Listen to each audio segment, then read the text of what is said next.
The idea of your father being stuck in this cell, being tortured, he's in a very small cell, 22 hours a day at the moment. There have been 10 people who have died in that prison. What is your message to General Munir, the current leader in Pakistan? Respect democracy.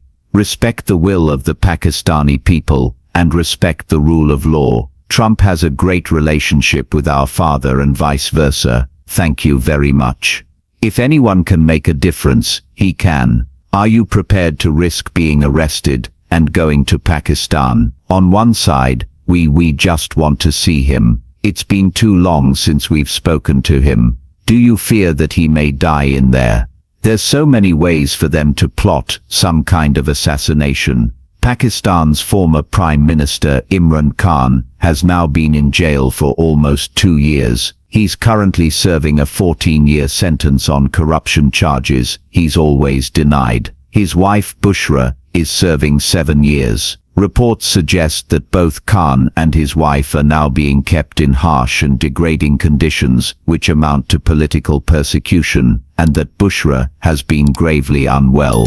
Well, Khan and his party remain hugely popular in Pakistan, and the case has roiled the country, which Khan claims is living under undeclared martial law.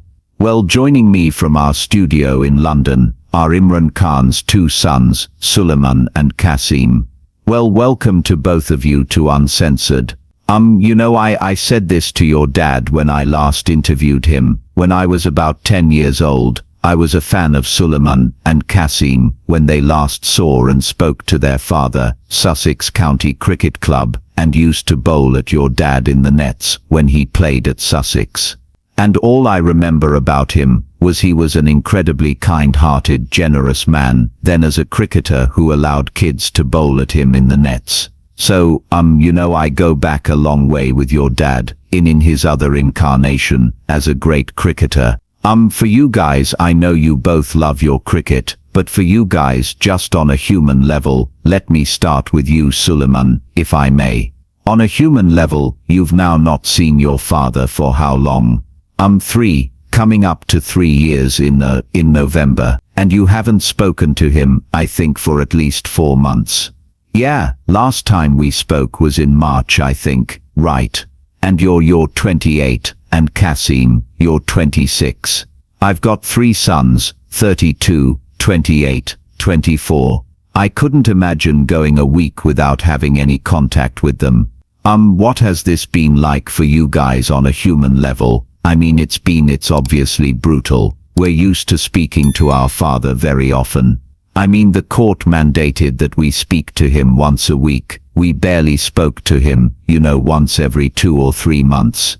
And even when we did speak to him, we would often get a message at around 2 a.m. in the morning saying, oh, you're going to speak to him at 9 a.m. And so, if you miss it, that rolls on. It's another 2 months we didn't speak to him.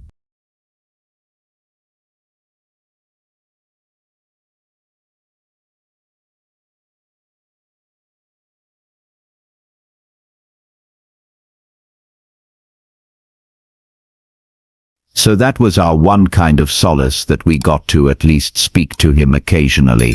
Now, since the last interview we did, it seems they've become a little bit stricter, and we haven't spoken to him once since the last interview we did.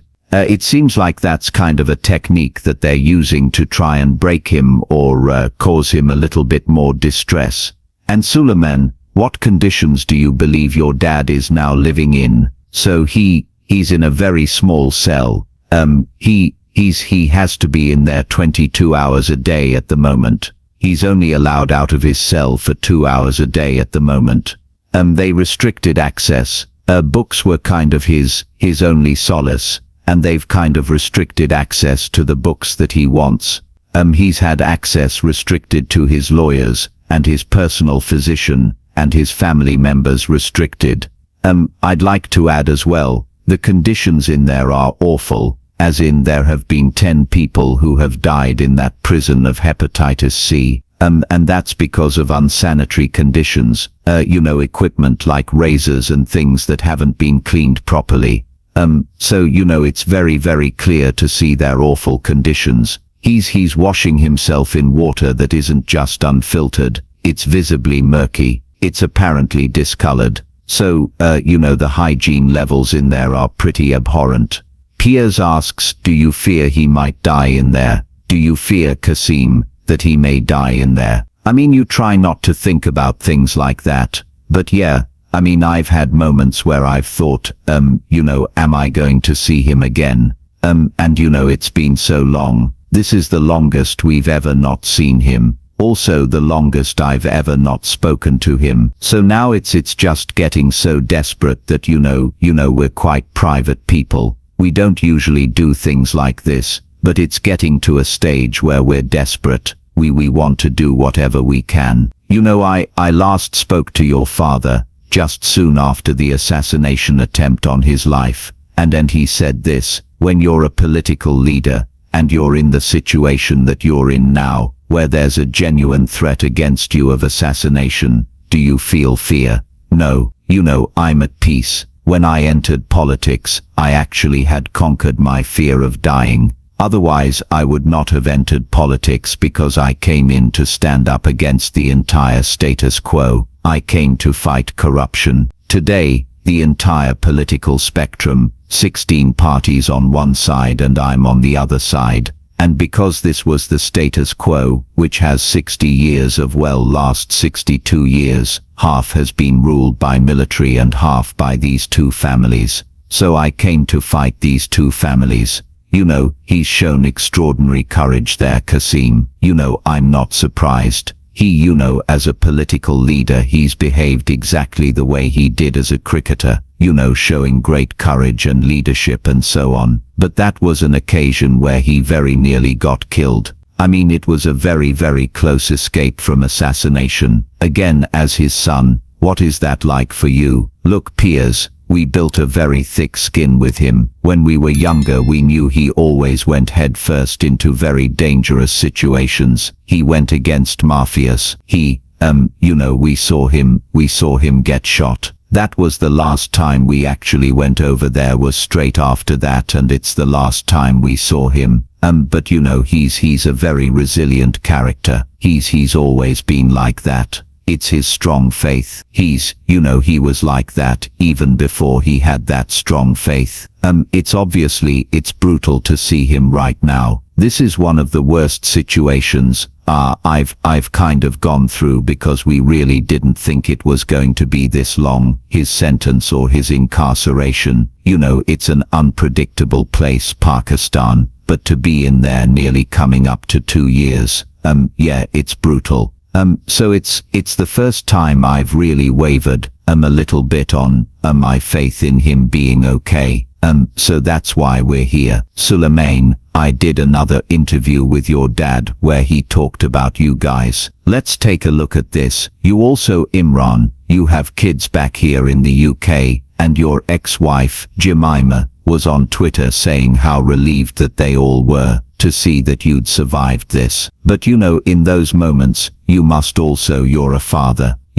What were your thoughts once you knew you'd survived about your sons? Did you want to speak to them quickly? Because obviously they would hear about it perhaps before you could even talk to them. I went to the hospital, 2-hour drive. The moment I got there, then I spoke to my sons, and of course I spoke to my wife. Both of them. My wife actually was remarkable. She was the fact that I was saved, she was quite relieved. But my boys were sort of quite worried, and I hope to see them soon. I mean, are they keen for you now to stay out of the public eye? Is that on your mind? Your sons, and how they feel? My sons, when they were younger, I'm talking about my older son, was very sensitive. So when they were about 8 or 9 years old, my older son, that's when he used to worry a lot, and he always wanted me out of politics. But I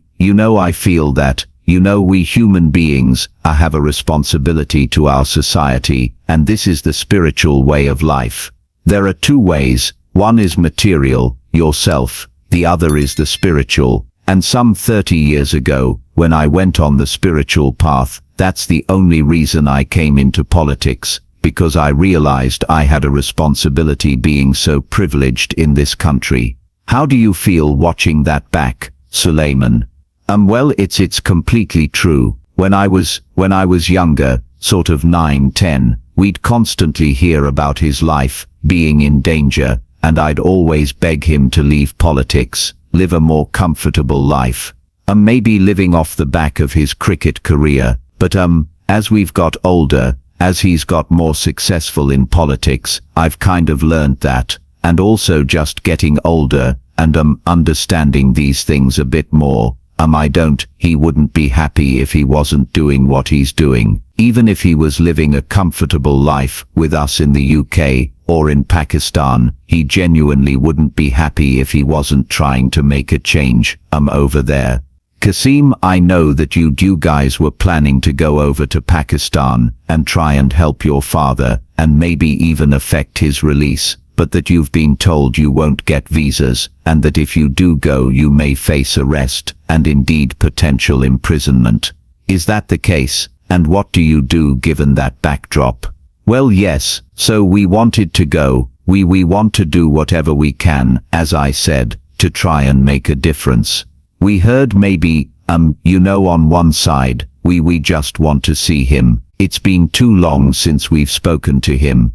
So when we floated the idea of going, we were told by, people in the Pakistani government that we would be arrested. From other people, we heard we had warnings from family members, inside sources, all sorts of people saying similar. So we've still tried to get our visas. We still are looking to go at some point. We've applied for our visas. We haven't had a response as yet. We'll see what happens. Sulaiman, how determined are you guys to try and get your father out of prison? Incredibly determined.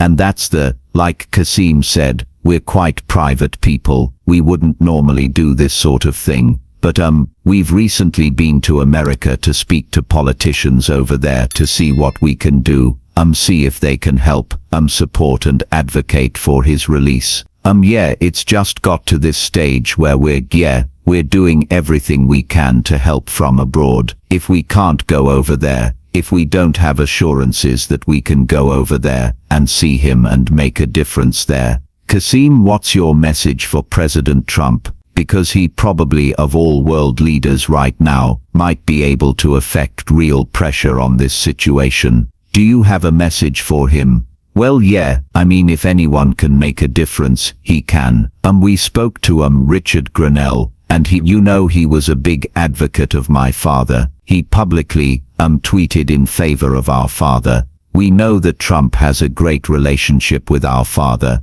We know, and vice versa. They had great conversations when they were both in office, and they seemed to have mutual respect for one another. If Trump was able to make a statement, or in any way speak to the establishment over there, to get our father released, I know he's one of the few people who can. So of course, we would love to kind of have a conversation with him, or hope for some help from him, or support. Obviously you don't give interviews, you guys, Kasim. You barely do this kind of thing ever. You've always been very private, as you said, and I've always been very respectful of that to you guys. I know your dad, I know your mom very well. For you to come out and do this kind of interview is a big deal for you, isn't it? Is part of the thinking that you will just raise a lot of awareness, that people may see this and the pressure may increase in a helpful way?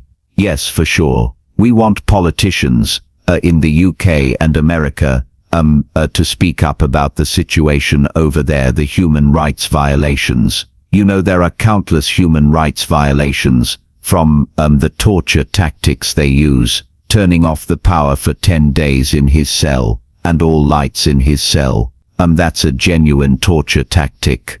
From the amount of daylight he's able to see, we want these human rights issues to be spoken about, by journalists, by, politicians, anyone who has a voice, to spread awareness about what's going on over there. And it's not just a human rights issue. It's a democratic issue. and the people of Pakistan voted for him. He's the most popular candidate in Pakistan. The people of 250 million people in Pakistan deserve to have their voices heard.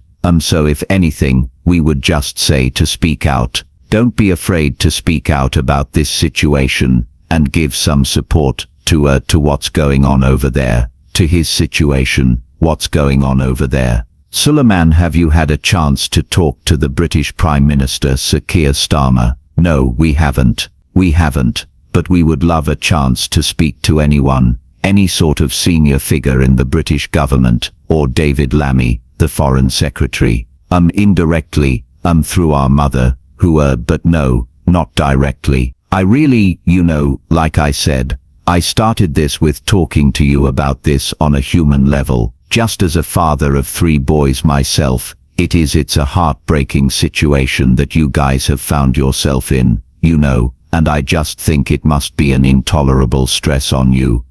Kasim, you talked about torture there. Just the idea of your father being stuck in this cell, being tortured, as a political prisoner, as many people see him, that must be incredibly stressful. How are you getting on with just regular life with this going on? It's difficult. You have to disassociate to a certain degree. I get on with my work. I'm busy. I run a company here, so I try and just focus on my day-to-day. But at moments like this, you have to realize that everyone has a duty in their life. And we're born into a lot of privilege. We're very lucky. And so one thing we have to do is just focus on this as much as possible right now, and try and get him out of this situation. He's done so much for the people of Pakistan. He built the first cancer hospital in Pakistan. He's built universities there.